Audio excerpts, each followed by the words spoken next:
Okay, so and thank you for Miyara Women to give me this opportunity to talk about my work. Thank you.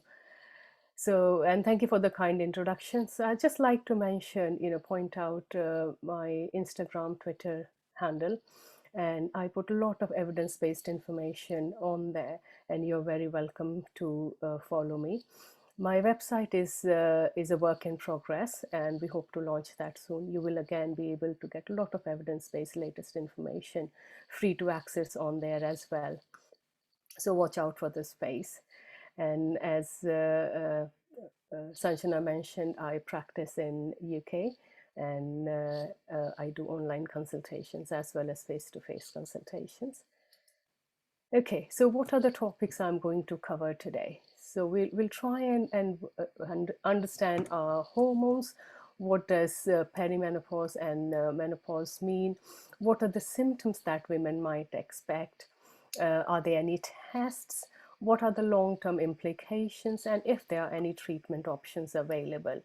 And thank you all who have sent in the questions. They're really, really good questions actually.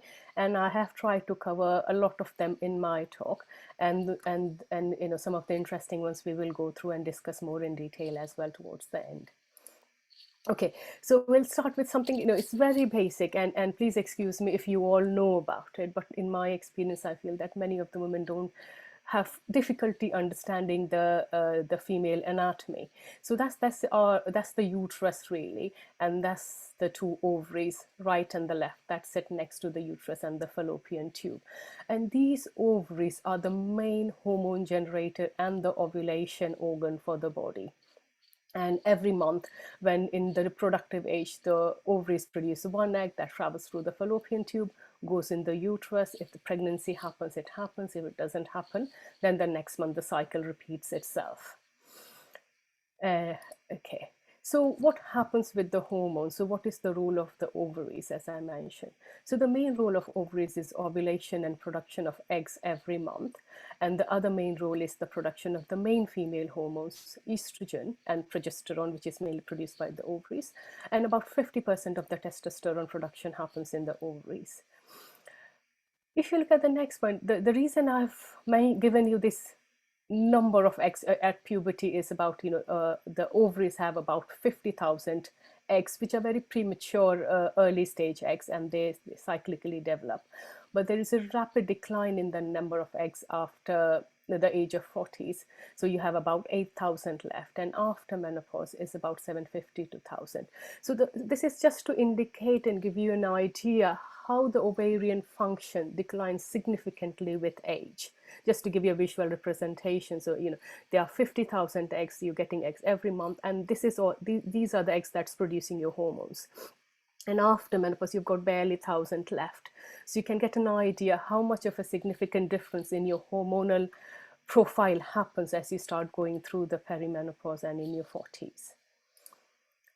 So during the reproductive, if you look at the image here, it's again a pictorial representation. During the reproductive years, our hormones fluctuate very nicely every month in a rhythmic, cyclical way. The periods are regular. But as we move through the perimenopause, or what we call as menopause transition, the hormonal levels begin to fluctuate quite a lot. And generally, they begin to take a downward trend. And the menopausal symptoms begin during this phase. So hot flushes, sweats, or the other menopausal symptoms might start. The periods can become irregular, and there is quite a bit of difference in the experience that women have in the change of their menstruation. The periods can become lighter, spaced out, or they can actually get more heavier and more frequent as well. So all of these changes may happen. And once we get to the menopause phase, the estrogen level really drops very low, and eventually the period stops. So there's some definitions here. It's quite theoretical ones, but it's good to understand. So what is menopause? We call menopause is a retrospective diagnosis. It's just a time, it's a phase in time. And we call somebody menopausal if they have not had a period for 12 consecutive months. And so only once you have not had a period for a year, then you can say, okay, fine, I'm menopausal now. So mean age of menopause in UK is 51 years, but the general average age of menopause in Indian women is lower. They tend to go through menopause a bit more earlier, and an average age is 46. But the whole menopause transition, it can vary a lot. It can be anything from 45 to 55 years old. So what is perimenopause? Perimenopause is the phase before the menopause. So again, perimenopause can last a long time. It can last 2 years, it can last 5 years.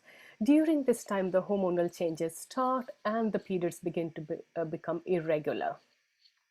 And then postmenopause is the time after the final menopause. So for final menstrual period, so last period and then no period at all. So you are in a postmenopausal state for the rest of your life after your last period. One important thing to consider is what we call as early menopause. It's got special significance. If women go through menopause very early, that is when they are less than 45, so between the age of 40 to 45. And the other factor is a POI, what we call as premature menopause. If someone goes through menopause less than age of 40, it's got special health considerations and things to be aware of and needs specialist input. So one question many women ask is that how long can the symptoms last? It's a very, very difficult question to answer, and nobody can actually predict how long the symptoms of menopause can last. On an average, it might be 2 years, 5 years, but 30% of the women can have actually symptoms lasting for more than 7 years.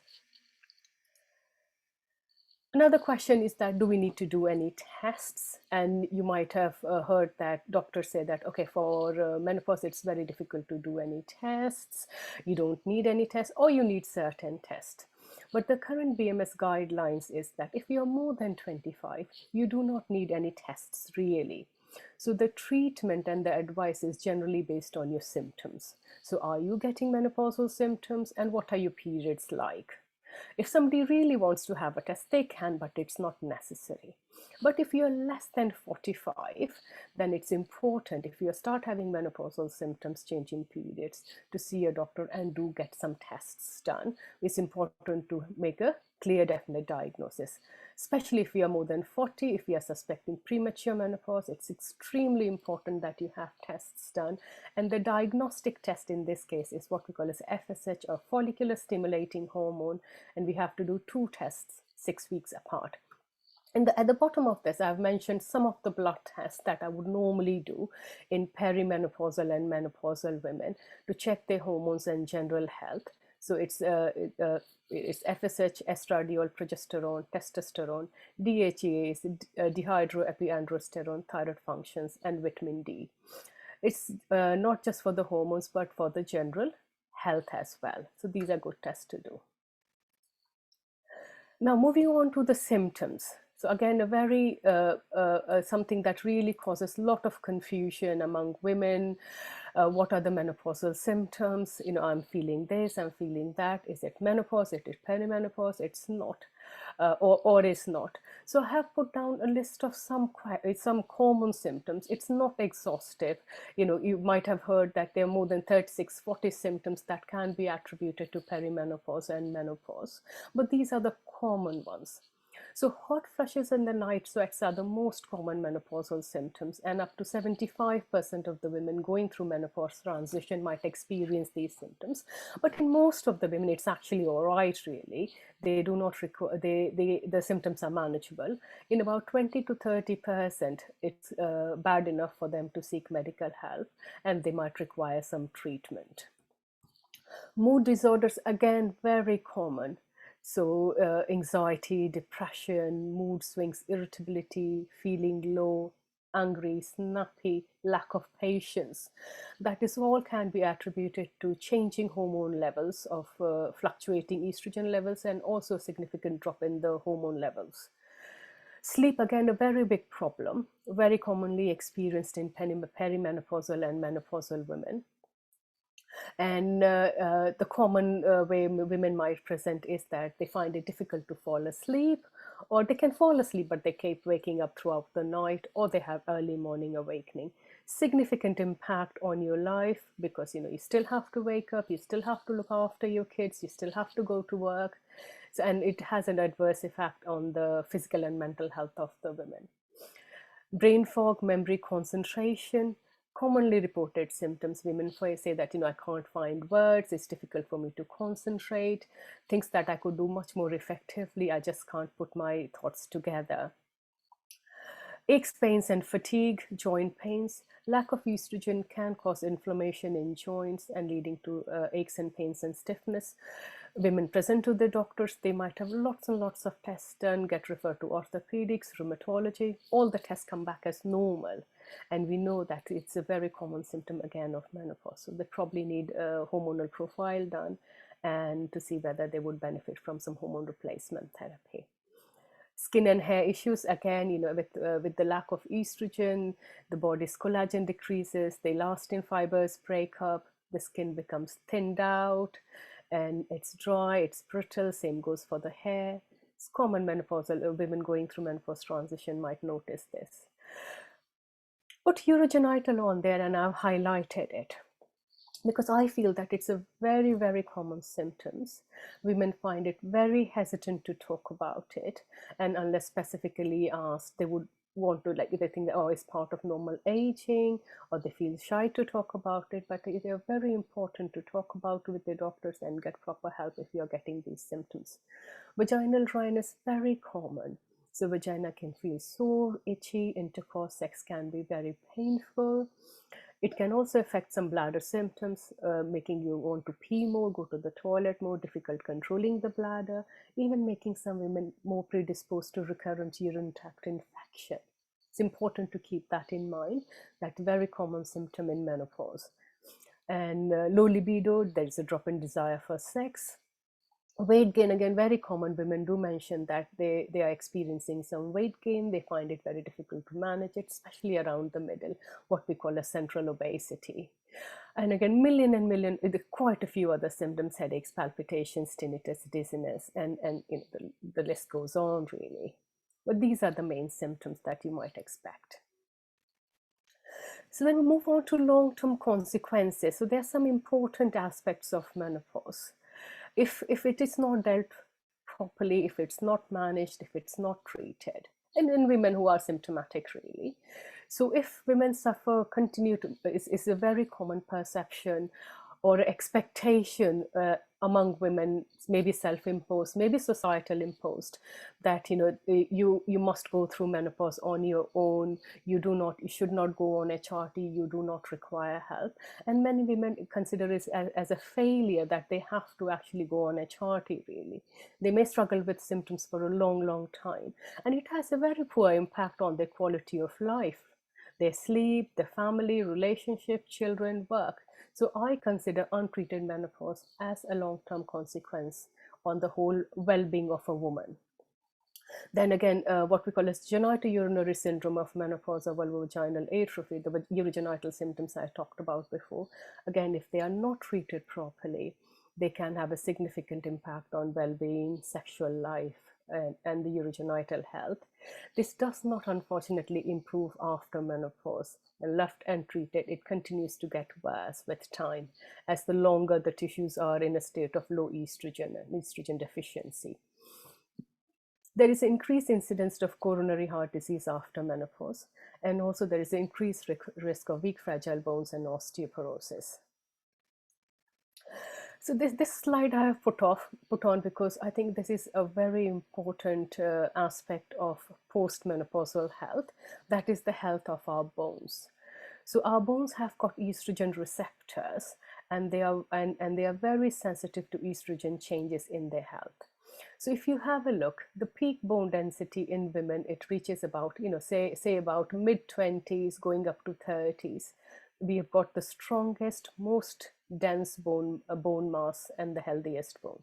Maybe it remains stable from 30 to 40 or so. And after that, the bone mass begin to reduce. Basically, you're losing bones. And after the age of 50, if you notice, there is a very sharp drop in bone health, bone mass.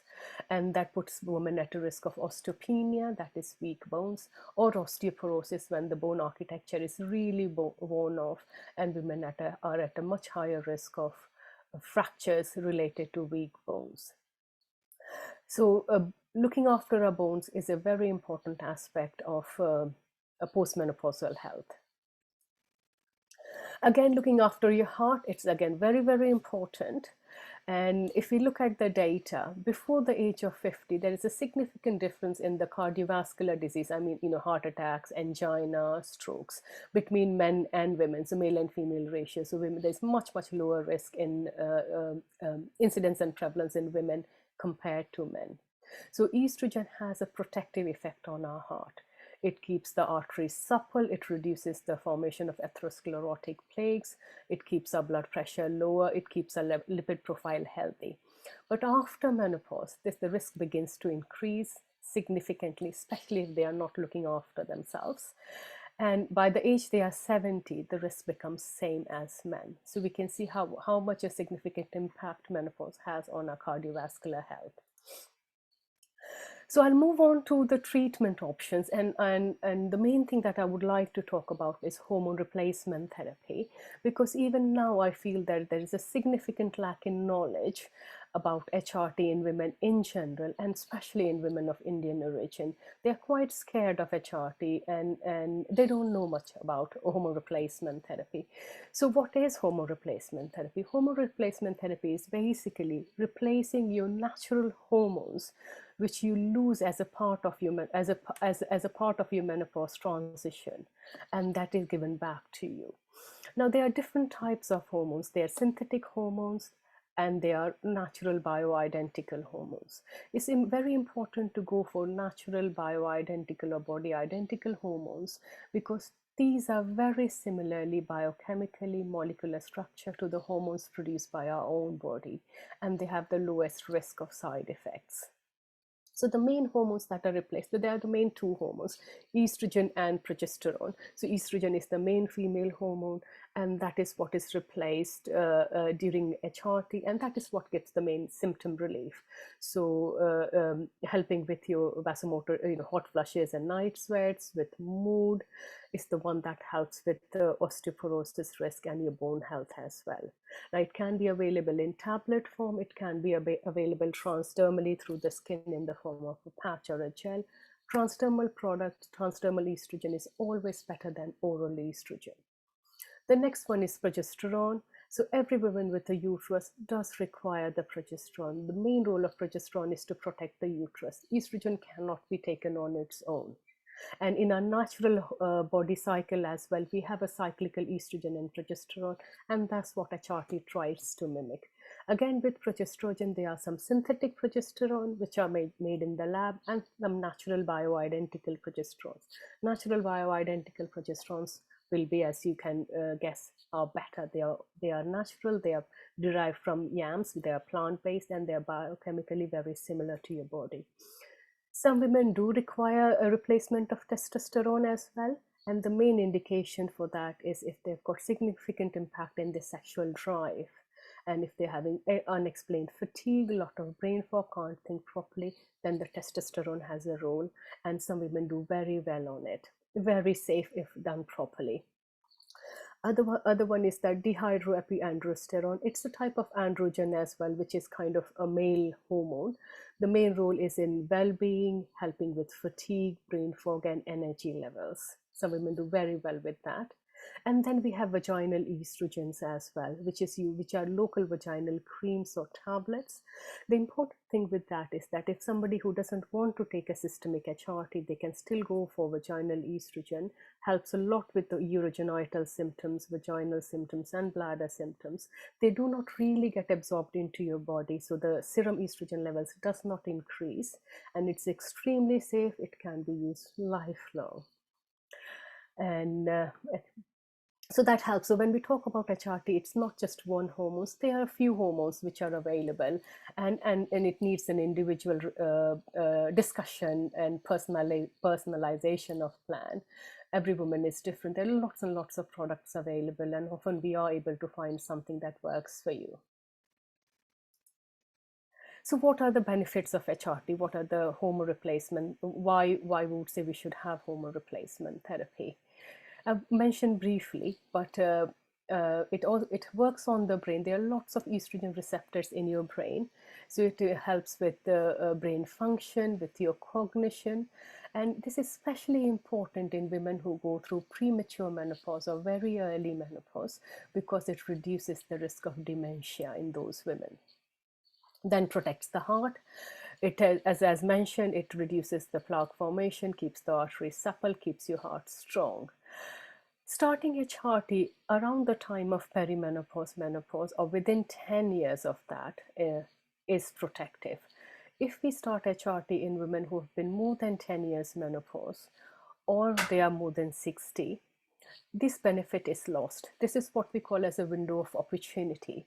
So after the heart has been an estrogen deficient state for more than 10 years, evidence suggests that HRT does not really give much additional benefit. Bones I've talked about. It reduces the risk of osteoporosis, osteopenia, and obviously symptom relief and quality of life. So we'll talk about what are the risks, and I think these are the things that women are really scared about, and I like to do some myth busting here. So breast cancer risk.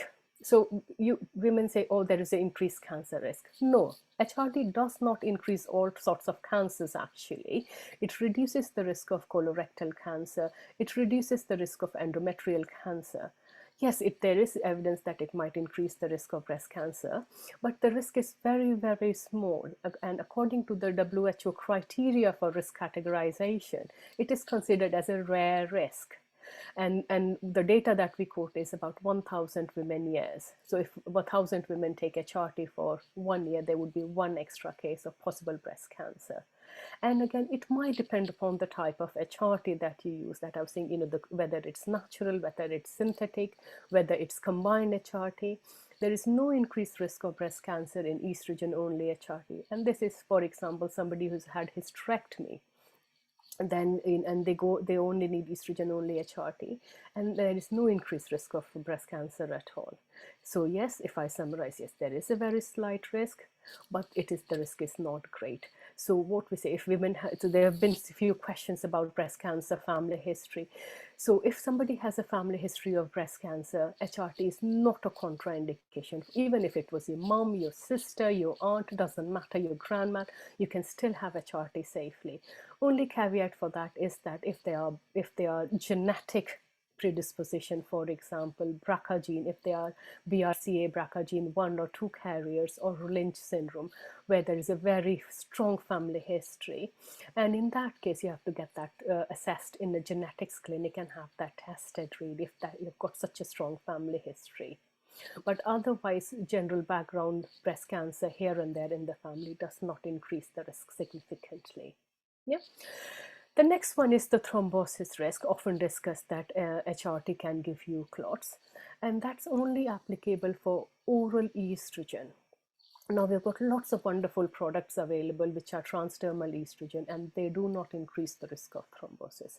But yes, if estrogen is used in tablet form, like the traditional older HRTs, which women used to take it orally, they are associated with 2 to 4 times higher risk of thrombosis. But now we have got gels, patches, sprays.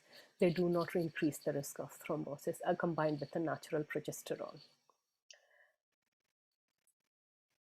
So again, I've put up this slide to help you understand the breast cancer risk. This is a UK data, but I guess there might be slight variations, but we can extrapolate it. On an average, there might be in 1,000 women between the age of 50 to 60, 23 women will get breast cancer anyways. That's what we call as a background community risk. And that's what most of the people have. If their aunts had a breast cancer or a mom have had a breast cancer, it's a background risk, irrespective of where you come from, how old you are, whether you take HRT or not. Some women are going to get breast cancer. If you go on HRT, combine what we call as estrogen and progesterone HRT, there might be 4 extra cases. But let's look at the bottom and see at the obesity, the second from the bottom. So if somebody is obese, more than 30, BMI is more than 30, so that's the ratio between height and weight. How many perimenopausal and menopausal women do we know that whose BMI is more than 30? 60% of postmenopausal women have a BMI more than 30, really. And there are 24 extra cases of breast cancer. So actually you put yourself at a higher risk of breast cancer by being obese than by actually taking HRT. And there's a significant difference. And let's have a look at the bottom, women about who don't exercise. So or who exercise. So if you exercise for 2.5 hours, moderate exercise, so which is about 150 minutes in a week, you reduce the risk of breast cancer. There are 7 lesser women who will get breast cancer if they exercise regularly. So breast cancer is just not related to HRT. There are many lifestyle risk factors as well, which are more important. Okay, so this is my last slide, which is we're talking about how to look after perimenopause and menopause. So I've spoken about HRT, which is the treatment point of view for women who are symptomatic or who are at a higher risk. But this one applies for everyone, all women more than 40. So we talk about good, healthy, well-balanced diet. So if you notice, I have mentioned natural whole foods. I have not said vegetarian or vegan or pescatarian or meatitarian. You eat whatever you want to eat, but it has to be natural. Try and do natural and whole food with as little processed food, ultra processed food as you can. Food should be rich in protein because we really need to up our protein intake after 40. Calcium for our bones, iron for our general health. If somebody smokes, stop smoking, cut down on your alcohol intake. Regular exercise is very important, and the general guidance is that 150 minutes per week of moderately intense cardiovascular exercise gives us lots of health related benefits. Strength training is important because, as you all know, we might know from personal experience, after 40, your muscles begin to lose your muscles. Your muscles are not as strong as before. So strength training is very important to keep our muscles strong, and weight bearing exercises are very important to keep our bones strong. By weight bearing, I don't mean weight lifting. Weight bearing exercise means actually exercises with your body weight when you stood up. So walking, running, aerobic exercises, these are weight bearing exercises. So swimming and cycling, even though they are very good, they are not weight bearing exercises. I said hormone replacement therapy if women has got significant menopausal symptoms, or if they are at a risk of bone-related problems. For example, if there is a very strong family history of osteoporosis, they've got rheumatoid arthritis, if they are very lean and thin, those are the women who are at a higher risk of bone-related issues. Daily exposure of natural light, that's really good for us, for everybody really. If you're looking at supplements, I think if they want to go use one supplement, I would say vitamin D. Your vitamin D level should be really good. It's a hormone that helps with general well-being, our immunity, plus our bones. Especially in Western countries, when we don't get enough sun, it's very, very important to have your levels checked and take supplements if you need to. And then the last but not the least is the relaxation techniques. There's a lot of stresses we have in our midlife.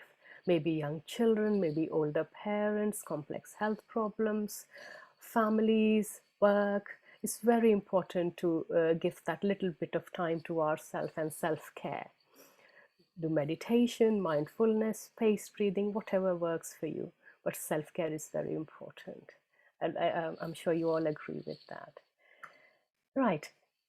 So that brings to the end of the presentation, and I'll stop sharing my screen. I've had some really good questions, and if Sanjana, if you guys are okay, then I'll just go through some of the questions, Sure. and then we can have a look at the questions that women are sending now, and then Right. we can we can go through those as well. Yeah. Right. Yeah. Makes sense. Perfect, perfect. Sure. So one question is how to control hot flushes. Hot flushes, as I said, the most effective evidence-based treatment for hot flushes is hormone replacement therapy. If somebody doesn't want HRT, then there are some herbal options as well. Phytoestrogens, red clovers can be taken if you want the hot flushes to go away, really. So these are the two main options. Paced breathing, CBT techniques, relaxation helps you calm down and helps manage your symptoms a bit better. So and these can also be tried. Another very good question is that can HRT be helpful during perimenopause, and the tests in context to that? Yes. So if somebody is having lots of, because the menopausal symptoms start in perimenopause, so hot flushes, sweats, mood swings, anxiety, sleep disorders, so HRT are totally indicated during perimenopause. Regarding the blood tests in perimenopause can be a bit confusing, because most of the women, if you go and do the blood test, the levels are within normal. So if you do the FSH, if you do the estradiol levels, the levels will be normal. So they don't help much. So the main you can say main indication for using HRT would be based on your symptoms, not on your blood test. So if your doctor says that, oh, your blood tests are normal, so you are not menopausal, so you can't have HRT, that is very incorrect. So if you are having symptoms and your blood tests are normal, doesn't matter really, you can still go on HRT. Another question is about mood disorders during perimenopause. Why do I feel waves of depression, anxiety, panic, feeling low, scared? Very common.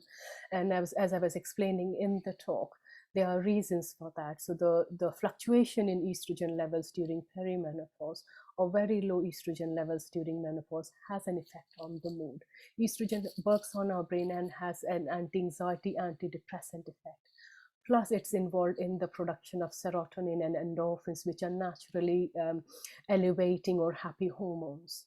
So when during menopause and perimenopause, when the hormone level, estrogen levels drop, it does have an impact on the mood. Can women have palpitations? Yes, I mentioned palpitations is a very common menopausal symptom again. And someone was asking about Agnus castus, which is chasteberry. It's kind of a herbal product which is used for PMS and menopause. And they wanted to know if it was safe. It is reasonably safe, and it does not have any long-term risks or side effects really. It may help with PMS and menopause, like evening primrose oil or red clover or phytoestrogens kind of thing. Sometimes there can be some side effects like nausea, upset abdomen, and headaches, but it can be taken safely. Migraines, it's there can be change in migraines around menopause transition because of the change in hormones. So women who have not had migraines before can start having migraines actually because of the dip in the significant dip in the hormones before the periods, what we call as they can be menstrual migraines. Or women who have had migraines before, they can notice a worsening of the migraines during the perimenopause usually. After menopause, when the levels of the hormone drop and they steady off, often then women note an improvement in their migraines and their headache. They don't tend to have that much. So the migraines can be more related to hormonal fluctuations rather than low hormone levels.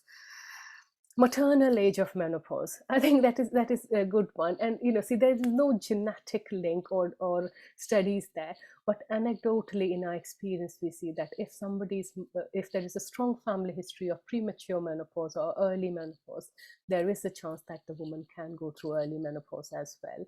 And in a family where women go through menopause in their 50s, early 50s, mid 50s, they might be a late menopausers, but there's not many studies to kind of verify that.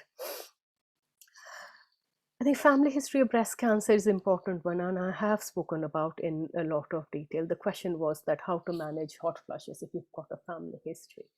if you've got a family history, if you've got having symptoms, you can go on HRT really. And if you don't want to go on HRT for various reasons, you can do the lifestyle measures that we have spoken about. There is CBT as well, self-guided CBT to manage hot flushes and sweats, and women can try that as well. One good question was sudden irregular periods in the late 30s. Is it sign of menopause? The reason why I picked up this question is that not all menstrual problem is menopause related. So if you are in your 30s, early 40s, if you're having significant menopause abnormalities, I would say go and see your gynae, have yourself checked out, not just say, oh, I'm menopausal, because you never know. There are many other causes for menstrual problems. And the last question I'll quickly mention is that does the body metabolism slow in 40s? Why do we gain weight? And why it's so hard to lose weight during menopause? I guess anybody, if you've got women who are going through menopause, perimenopause, we know how true it is really. And there is a lot of research in there. And some of the the general outcomes are a bit conflicting, but the general thing is that the resting energy expenditure, that is the amount of calories our body burn at rest, that goes down as the estrogen levels drop during menopause and menopause. So if we may be eating the same, our lifestyle might be completely the same, we are exercising the same, but women still are at a higher risk of putting on body fat. So that is the fat gain, and also the gain, and you've noticed that the weight gain around the middle, around the tummy, what we call as central obesity. So yes, it's very true, it does happen. And estrogen supplementation, estrogen replacement can help with those. Obviously, once you've had the body fat, it's not going to correct it. But if you go on HRT, then it might protect you from central obesity. So if you replace the estrogen, but it's not absolutely necessary. You can look after yourself by good diet and exercise. You might have to step up your exercise to manage the similar kind of body profile that you had before. So thank you. So that's for me. So it's on to you, Sanjana, and the audience, if you've got any more questions. Yeah, actually, I'm happy to take that. I just would let Angela raised her hand. Angela, do you want to unmute and maybe ask, make a comment? Yep. My question is, you're recommending HRT in perimenopause, and here in Switzerland, it's my understanding that, the OBGYN will not, prescribe HRT until you are in full menopause. So, the OBGYNs here say there's nothing you can do for perimenopause.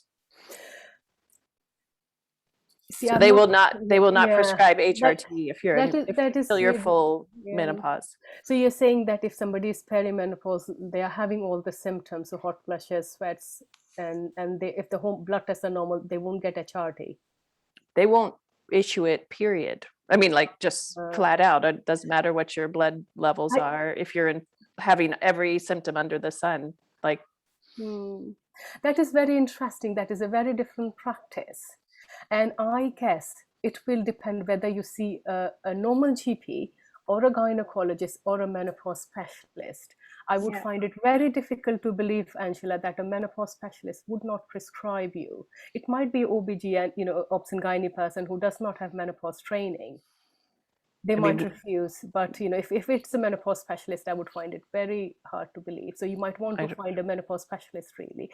But the British Menopause Society and the International Menopause Society totally supports the use of HRT in perimenopausal women if they are symptomatic after risk assessment. Yeah, and I think someone has also said that Miriam has also said this is also my experience here in Switzerland. So, and there seem to be no menopause specialists. So, interesting. I'm really sorry, Angela. So I don't know about menopause specialists per se, the services in Switzerland, how they are based. But as I said, that British Menopause Society and International Menopause Society totally support the use if somebody needs it. And also, I think we had a few questions. Gayatri, do you want to? Go ahead. So I think, Sita, do you want to ask a question? I saw you come on. I actually wanted to ask, is it I'm like 46, 47, and Mhm. are you able to hear me? Yeah. Yeah, I can hear you. Yeah, good. Thank you, Dr. Shashi. You speak so well. It's so Thank calming you. to begin with. And I have lived in London, and I've moved here. I spent 4 years here, come back to London, and then move back. So it's very nice to hear your accent Oh, as well. lovely. When you're back in London, you And must give me a buzz and we can meet yeah, up. yes. And one thing that I've noticed is in NHS, it's easier to get medication and talk to people in Right. London, compared to Switzerland, where I find medication, you suffer for a month and they'll still say, let's try something natural before they Right. actually prescribe something. And this is true of general health, kids' health, and everything. My Right. question is, I'll be 47 in April. I have palpitations and mood swings are there, of course. But that's there. But I don't have too many other symptoms. But do you recommend that I go to the gynec every year for a checkup, or? So see, health checkup more than 40. So the two aspects of your question, Sita. So it's general recommendation is once you are more than 40, you should have an annual health check anyways, really. That does not have a bearing to your menopausal status.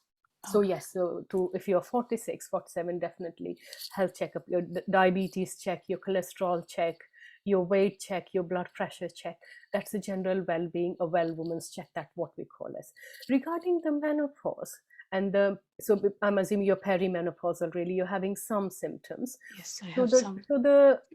So if you're feeling fine, if you're not having lots of bad hot flushes or sweats and or very bad mood swings, and if you're not at a risk of osteoporosis, then you can adapt general lifestyle changes and for your own health and fitness. And the regular year, so you don't need a hormonal blood test every year. So that's what I'm trying to say. And you don't need to go on HRT if you don't want to. But if you generally go to the gynec, they do a scan and they just check everything up, right? Is that really necessary? Or not scans. So what we do over here is that basically, see, you can have your smears every 3 years. Yes. Scan only if you're having any symptoms, really. If you're asymptomatic, then scanning has got very limited benefit. After 50 in UK, you have the mammograms, that is the breast screening. Yes, for the breast screening. Right. I feel that could possibly start a bit early. I don't know what is it available in Switzerland. When do they start their mammograms? After 50, I think. After 50 as well. Yeah, I think they are doing some work to see the evidence and the cost benefit of starting mammograms bit early. But I guess from mid 40s, you can start having your mammograms. If you can afford to privately, then yes, you can get your mammograms early, even from 40 really. But definitely from 50, whatever your country offers, you must get your mammograms done. Yeah, maybe we can ask the audience. Sorry, Sita. I think time is running out. Yeah, we'll ask the audience if they want to unmute and ask their question. I think we had some questions. I have a few more questions here, Sanjana. No, but the questions that they have already put in, they can ask themselves maybe, or you want to ask? It's fine. Yeah, go ahead. So there was a question: will the menopausal symptoms reverse post the menopause period, like hair fall, pains, aches? So post-menopause, does it reverse? Right. Okay. So some of the symptoms get better. For example, hot flushes and night sweats. So between 2 to 5 years, as you go through the menopause, post-menopause, they improve. Mood disorders get better. And, sleep can get better.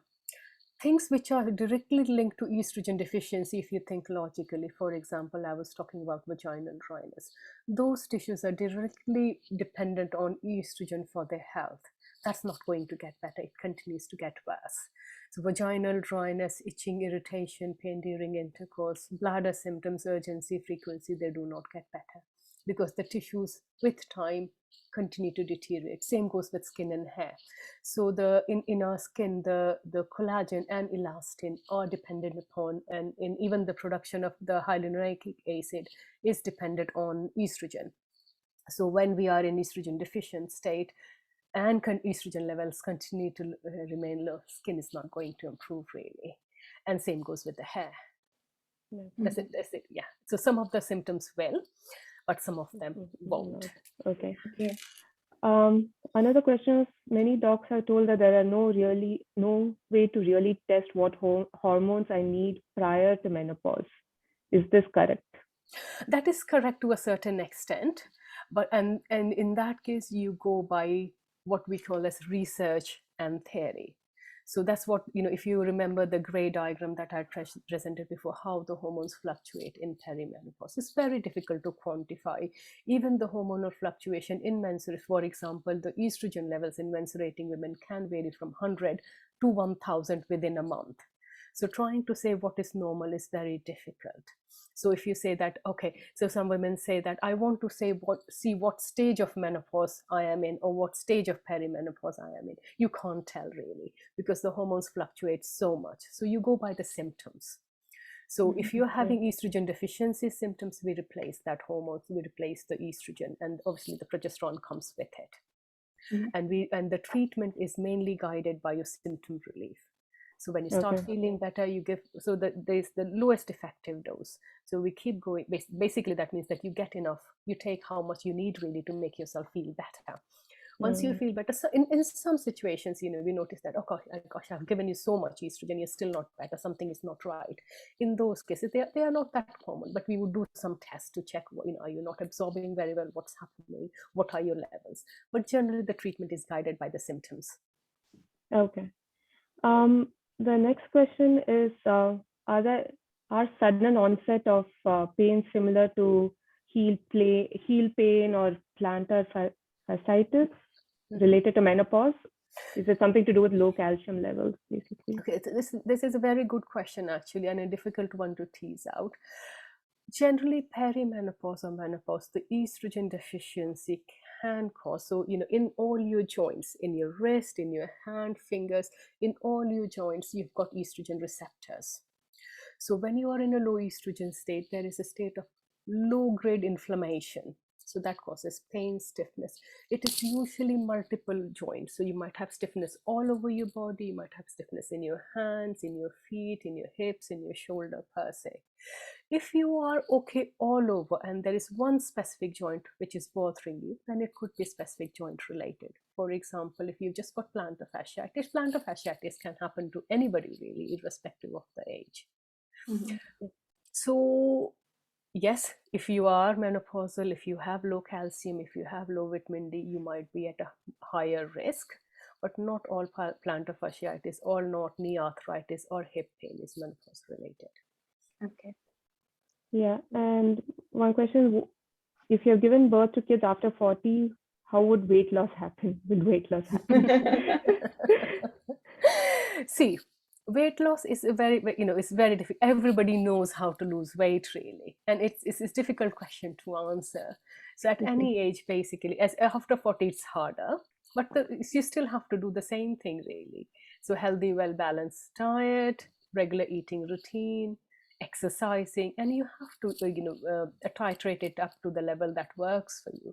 So not one, if somebody might exercise 1 hour a day, and somebody might need to exercise 1 hour 3 times a day, and that might be enough. So you have to work out what works for you really in particular.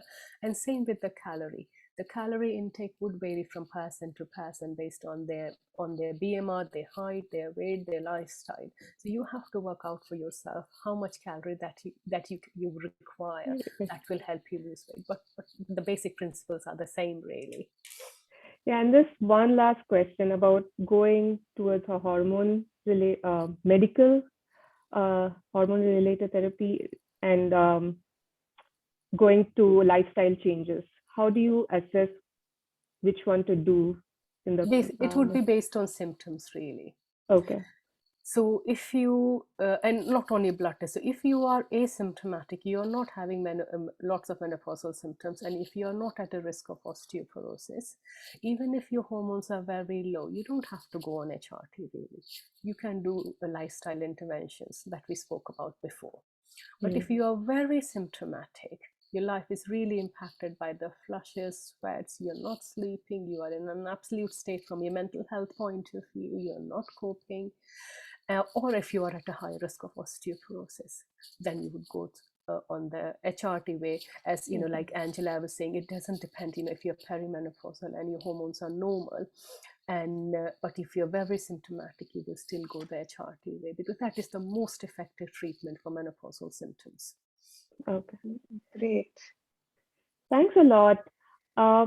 And I think it's been really informative. I think all the questions have been answered. I don't know if there were any more questions. If any questions are not being answered, you can raise your hand and ask. Yeah, please do. If you feel that, you know, you want to ask some question. Thank you, Gayatri. Thank you for coordinating that. Just raise your hands. There's someone, Sita has asked, is HRT lifelong? No, HRT is not lifelong again. Some women do end up staying on it lifelong, because as soon as they try to come off it, they get a lot of symptoms. But most of the women, after a certain number of years, again, I'm saying certain number of years, not exact years, because it would vary from women to women. But after a certain number of years, they can wean themselves off HRT if they don't need it anymore. Okay. Okay. Thank you, Dr. Shashi, for this. No, thank you all, and thank you. It's a great audience, really. So Yeah. nice, really got nice questions. Yeah, thanks. And we just have a few last things to say about Miyara and this webinar series.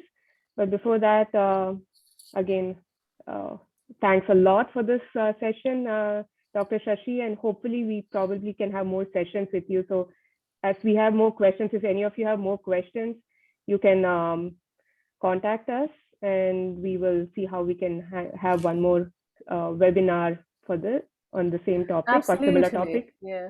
So let Gayatri and Sanjana know what topics you would like to cover. If anything that you want in specific, then we can plan something according to that. And you can also message me on Instagram as well. So if there are any specific topics you would like to have a webinar on, then you can let me know, and we can plan with Sanjana and Gayatri, and can do that as well. Yeah. Yeah. And Sanjana, can you share the screen? Yeah. Just not able to share screen. So 1 second. We do have a feedback form that Sanjana has put there, which has a feedback of the session, but also a place where you can actually type in the extra questions or topics that you want covered. So please do fill that in. And we do have our website, so you can go get more information. And we do have a Facebook group to join. If somebody had asked this question, I think. So you can join our Facebook group, and we do discuss some of these topics. You can also connect with us on Insta, WhatsApp, and I think I put in Dr. Shashi's Insta profile also. She puts in a lot of very useful information on this topic. So please do check out her Instagram profile page. What we also want to say is we do have a free 15-minute call that you can have with Miyara, where we can talk about these topics, what solutions we can provide you, because that's a platform where we are trying to also provide some solutions in this area. So please feel free to call us. You can book this call with us through our website. And if you come to our next webinar, which is next week, and you bring a friend along, we are planning to give you some rewards. So please do refer a friend and get some rewards in the next slide. And so what is the next webinar on? It is about fitness and staying fit and cruising through life. So we have Anupama Gopal, who's I think on this call. I'm not sure if she's still here, who's our lifestyle and fitness coach, and she's going to be talking a little bit about fitness in the midlife. But we also have Rekha, Dr. Monica, and Lata, who are just fitness enthusiasts who are doing fitness, and they're just going to talk to us about their journey in fitness and how they have cruised through their whole midlife by being fit. I think Dr. Monica is also on this call. So thanks a lot for all of you, to all of you for joining us, and we really hope we can meet you next week. And maybe we can do a quick photo. You'll have to stop sharing this. Maybe if you all can turn on your cameras for just a second, we can do a quick screenshot so that if that's okay with all of you.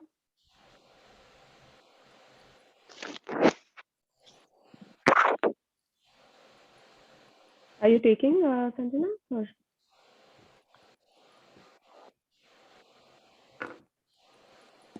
Hello? Yeah. Hello, are you taking the? Yeah. So is everybody on? Yeah, most people are. I think you can take.